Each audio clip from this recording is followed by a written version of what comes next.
Assalamualaikum warahmatullahi wabarakatuh. Apa kabar sahabat? Semoga kita selalu diberikan kesehatan dan juga limpahan kasih sayang oleh Allah Subhanahu wa taala. Bertemu lagi dengan Wilda dalam suluk motivasi dari Saung Santri Inayatullah. Sahabat, bagaimana keadaan kalian saat ini? Sehat? Berbahagia? Dilimpahi kekayaan dan juga keberlimpahan? Dihormati serta memiliki kedudukan dan jabatan? Tahukah kalian bahwa di balik semua kenikmatan yang ada pada diri kita saat ini, ada kewajiban dalam diri kita dan juga hak orang lain yang harus kita tunaikan. Nabi Shallallahu Alaihi Wasallam bersabda, "Man azumat ni'matullahi ta'ala alaihi, azumat ma'unatan nasi alaihi. Faman lam yahtamil tilkal ma'unati, arodatit kan ni'mati lizawal." Semakin besar kenikmatan yang diberikan Allah Ta'ala kepada seseorang, semakin besar pula kewajiban terhadap orang lain pada diri orang tersebut. Barang siapa yang tidak mampu menanggung beban kewajiban ini, maka kenikmatan yang ia dapatkan akan berbalik hilang darinya. Sahabat, kesehatan yang kita miliki mewajibkan kita untuk menggunakannya dalam ibadah, ketaatan, dan juga penghambaan yang sempurna, untuk membantu orang-orang yang membutuhkan tenaga kita, dan juga hal-hal lain yang berhubungan dengan fisik kita. Apabila kita menggunakan kesehatan yang kita miliki untuk hal-hal yang tidak berguna atau bahkan sesuatu yang merusak tubuh kita, maka bukan tidak mungkin jika kesehatan yang ada pada diri kita akan dicabut dan hilang dari kita.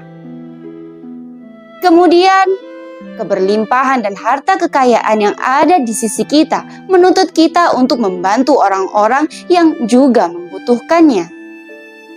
Meskipun pada kenyataannya berbagi tidak harus menunggu memiliki keberlimpahan harta, namun semakin besar harta dan keberlimpahan di sisi kita, semakin besar dan semakin banyak pula orang-orang yang harus kita bantu dengan harta yang kita miliki.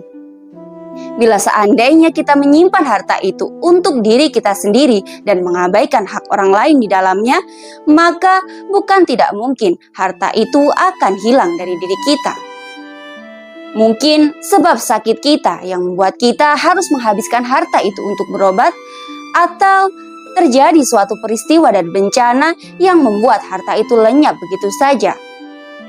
Dalam Al-Quran telah diceritakan tentang kisah Qorun pada zaman Nabi Musa, di mana ia tidak mau membagikan hartanya karena ia merasa harta yang ia miliki ia dapatkan sebab ilmunya. Ia kemudian ditenggelamkan ke dalam bumi bersamaan dengan hartanya. Sahabat, jabatan dan kedudukan yang kita miliki, bukankah seharusnya kita menggunakannya untuk kemaslahatan umat dan masyarakat? Tidak seharusnya kita menggunakan jabatan dan kedudukan itu untuk memperkaya diri kita sendiri dan berbuat semena-mena kepada orang lain. Ingatlah akibat yang harus diterima oleh Fir'aun karena kedudukannya sebagai raja, namun ia justru mendeklarasikan dirinya sebagai Tuhan.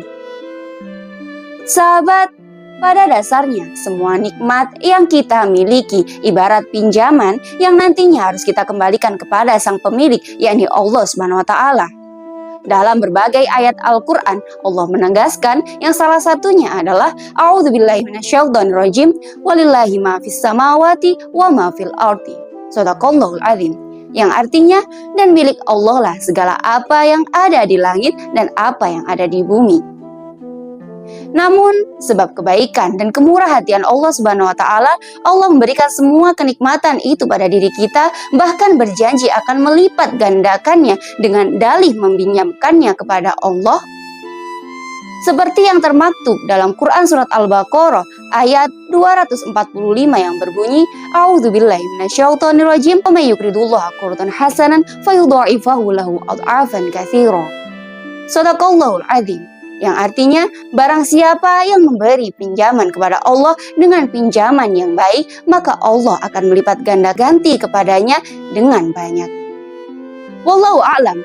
Sekian, Assalamualaikum warahmatullahi wabarakatuh.